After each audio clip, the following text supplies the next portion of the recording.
For too long, the South African government has tolerated a dangerous deceit, one that spreads internationally, stokes division at home, and undermines the very fabric of our democracy. This deceit is the manufactured myth of white genocide in South Africa. It is a falsehood, a distortion, a narrative not grounded in fact but in fear, weaponized by organizations like AfriForum, Solidarity, and any other involved participant. These groups, under the guise of cultural advocacy and minority rights, have systematically exported a lie that white South Africans, particularly white farmers, are victims of a coordinated campaign of racial extermination. They claim the government is either complicit or turning a blind eye. Let's be clear, this is not activism, this is not advocacy, this is propaganda, and it is time for South Africa to respond with the seriousness this campaign deserves. AfriForum, Solidarity, and any other involved participant must be prosecuted. Why? Because their actions are not merely false, they are harmful to the nation. They threaten its stability, its social cohesion, and its standing in the international community. Their campaign has crossed the threshold from free speech into national sabotage. First, let's talk facts. The so-called white genocide in South Africa has been thoroughly debunked. Numerous investigations, including by the South African Human Rights Commission, SAP's crime statistics, independent researchers, and international observers, have found no evidence of a systematic or racially motivated campaign against white people. Yes, farm attacks happen, and yes, they are brutal, but they are not exclusive to white farmers, nor are they motivated by race. Crime in South Africa is rampant. It affects all demographics: black, white, colored, and Indian. Most victims of violent crime are black South Africans, not white. And yet, AfriForum, Solidarity, and other participants in this narrative campaign have taken these incidents and spun them into a racial conspiracy. A lie told often enough to become global truth. This lie has reached Capitol Hill. It has been amplified by right-wing media in Europe and the United States. It has found sympathy in the echo chambers of white nationalist groups and populist movements. And now, in May 2025, it has reached the Oval Office once again.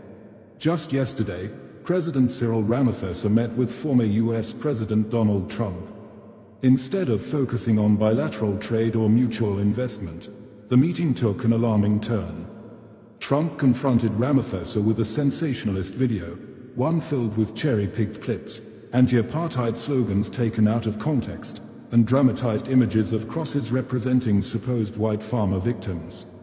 This was not diplomacy, it was ambush, it was spectacle, and it was built on the lies perpetuated by AfriForum, Solidarity, and their affiliates. Ramaphosa denied the accusations. He challenged the legitimacy of the video.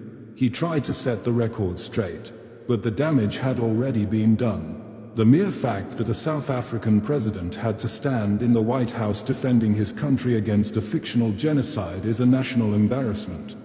Who is responsible for this humiliation? AfriForum, Solidarity, and every other involved participant. These organizations have traveled abroad to meet with foreign leaders. They have addressed parliaments in Europe. They have submitted reports filled with half-truths and selective data. They have presented themselves as victims, when in reality, they're instigators. Their intention is not to protect lives. Their intention is to protect a worldview that sees equality as a threat.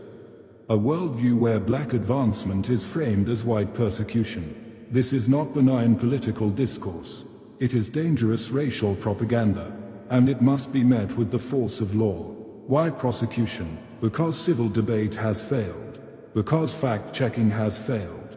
Because while government ministers issue press releases, AfriForum, Solidarity, and their partners flood international platforms with disinformation. While civil society pleads for unity, these organizations agitate for division. Their message has incited fear. It has deepened racial suspicion. It has created an alternate reality where reconciliation is impossible and paranoia reigns. If the government continues to tolerate this under the banner of free speech, it signals weakness. It tells the world that South Africa lacks the courage to defend its truth. It tells South Africans that unity is optional, that lies have no consequences. And it emboldens others. If AfriForum, Solidarity, and other involved actors can get away with spreading disinformation internationally, if they can meet with world leaders and accuse their own government of racial genocide without consequences, what's to stop other groups from doing the same? What's to stop economic sabotage disguised as advocacy? What's to stop foreign funding of domestic disinformation campaigns? Prosecution is not about censorship. It is about accountability. It is about drawing a line in the sand and saying, you may not lie about this country. You may not sabotage its image. You may not erode the gains of democracy under the cloak of minority rights. Let us be very clear. Prosecution does not mean jailing people for expressing concerns. It means charging those who knowingly spread false information, distort crime statistics, and damage the nation's international standing for political gain. It means invoking laws already on the books, laws about disinformation, incitement, and sedition. It means holding individuals and organizations accountable for actions that threaten public order and international relations. Because let's not forget, the consequences are not abstract. Every time a global outlet reports on the white genocide lie, foreign investors reconsider. Every time Trump, or another international figure, repeats the myth, South Africa's image as a stable democracy is tarnished. This impacts our economy, our currency, our global partnerships. It creates a chilling effect at home. 2. It tells young white South Africans that they are under siege, that the state will not protect them, that the majority population is their enemy. It tells black South Africans that their suffering is invisible, irrelevant, or worse, that they are being blamed for crimes they did not commit. That is not just reckless, it is treasonous. AfriForum, Solidarity, and any other organization that knowingly spreads this myth have long claimed to represent cultural and community interests.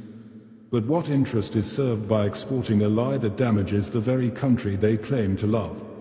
They say they're defending farmers, but how does scaring away trade, discouraging foreign aid, and stoking racial conflict help any farmer? They say they want justice, but they ignore the fact that justice is being served every day by SAPs and the courts, who investigate and prosecute farm crimes regardless of race. They say they're being silenced, but in reality, they dominate international media coverage far more than any legitimate black civil society group from South Africa. This imbalance must end, and it won't end with tweets. It won't end with speeches. It will end when the state asserts its authority and treats this campaign for what it is, a coordinated attempt to destabilize the nation using lies and fear. South Africa cannot afford to be naive. We have come too far from the days of apartheid to allow its logic to sneak back in through the back door of disinformation. We cannot allow those who benefit from division to tear apart the social contract we are still struggling to build. Prosecution will not solve racism. It will not erase fear, but it will send a message that truth matters, that accountability is not optional, and that no organization, not AfriForum, not Solidarity, not any other involved participant is above the law. The rule of law means little if it is not enforced.